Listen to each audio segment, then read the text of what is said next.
Hi గారు, welcome to our channel. ప్రస్తుతం మనతో పాటు దామ బాలాజీ గారు సీనియర్ జర్నలిస్ట్ ఉన్నారు. వాటితో ఒకసారి మాట్లాడతాం. సార్ నమస్కారం.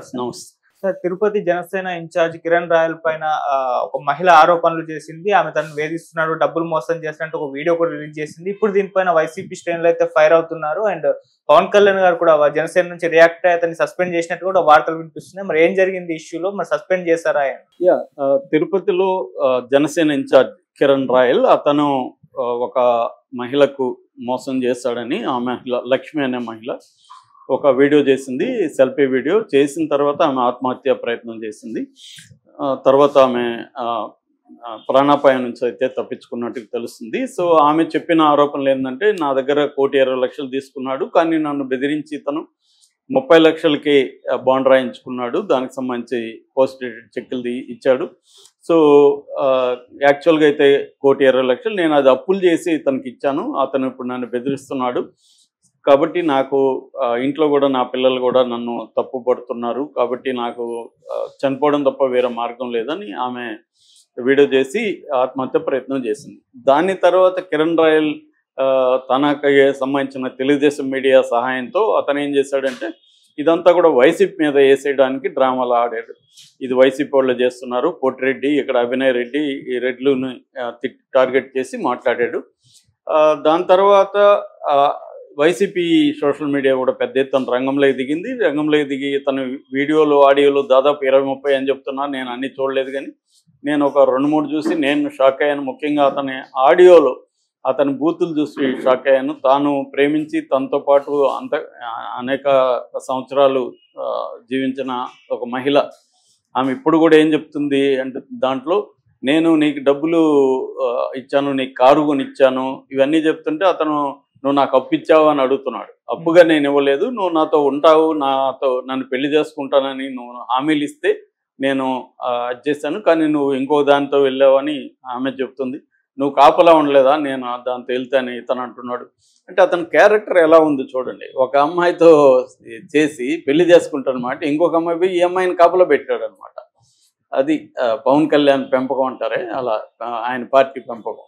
సో భయంకరమైన బూతులు. ఈ మధ్యకాలంలో నేను ఎవరు కూడా అలా అంత బూతులు మాట్లాడటం వినలేదు. నేను గ్రామం నుంచి వచ్చాను, బూతులు అలవాటే మాకు, చూస్తాం. కానీ ఒక ప్రేమించిన స్త్రీని ఒక నాయకుడు, ఒక ఇన్ఛార్జి నాయకుడు మాట్లాడుతూ అతను నీతులు చెప్తుంటాడు. ఆ రోజా మీద ఇంకొకరి మీద విరుచుకుపడుతూ ఉంటాడు. అతను నోరేసుకొని బతికేస్తున్నాడు అతను. అలాంటి వ్యక్తి అంత భయంకరంగా, నేనైతే ఆ బూతులు వినలేకపోయాను. అంత దారుణంగా మైండ్ డిస్టర్బ్ అయిపోయింది నాకైతే, అంత దారుణంగా ఉన్నాయి మాట్లాడాడు. దాని తర్వాత పెద్ద ఎత్తున ఇవన్నీ వచ్చేసరికి ఇంకా వీడియో ఒక దాంట్లో ఆమె గోల్డ్, అతనికి కళ్ళు మూసుకోమని చెప్పి గోల్డ్ చైన్ మెళ్ళ వేసి ముద్దు పెట్టుకుంటుంది. అప్పుడు కూడా అతని డైలాగులు వైఫ్ నైఫ్ కైఫ్ ఇలాగ మాట్లాడుతున్నాడు. అవి ఓకే, కానీ అతను బండబూతులు తిట్టడం, అమ్మాయిని చంపేస్తానని బెదిరిస్తున్నాడు. చంపేసి ఏమవుతుంది, మహా అంటే జైలుకి పోతా, 40 రోజుల్లో బెయిల్ వస్తుంది, నాకు ఇవన్నీ కొత్త కాదు అని మాట్లాడుతూ, ఆగస్టు తర్వాత ఎన్ని సవాళ్ళు వేస్తాయి చూడండి, ఇలాగా అతను ఒక బెదిరిస్తున్నారు. మామూలుగా నాకు ఇతను చూసినప్పుడు ఏమర్థమైందంటే, ఓవరాల్గా రాజకీయాల్లో ఇలాంటి వాళ్ళు అనే సంఖ్య బాగా పెరిగింది. మామూలుగా అయితే రాజకీయాల్లో మనం ఎదిగిన వాళ్ళని 4 రకాలుగా విభజించవచ్చు. ఫస్ట్ కేటగిరీ, ఎక్కువ మంది ఇవాళ రాజకీయాల్లో ఉన్న category Kiran royal category. Kiran royal ఎలాంటి కేటగిరీ అంటే, వీళ్ళు ప్రజలతో సంబంధం లేకుండా రౌడీజంతో క్రైమ్ను ఉపయోగించుకొని వ్యవస్థల్ని మ్యానిపులేట్ చేసుకుంటూ, ఒక్కోసారి ఆ క్రమంలో ఎదుటోళ్ళ దగ్గర పోలీసుల దగ్గర తన్నులు తింటూ రౌడీ షీటర్లుగా మారి, మెల్లమెల్లగా డబ్బులు వచ్చిన తర్వాత డబ్బులు మంది మార్బలం పెరుగుతుంది.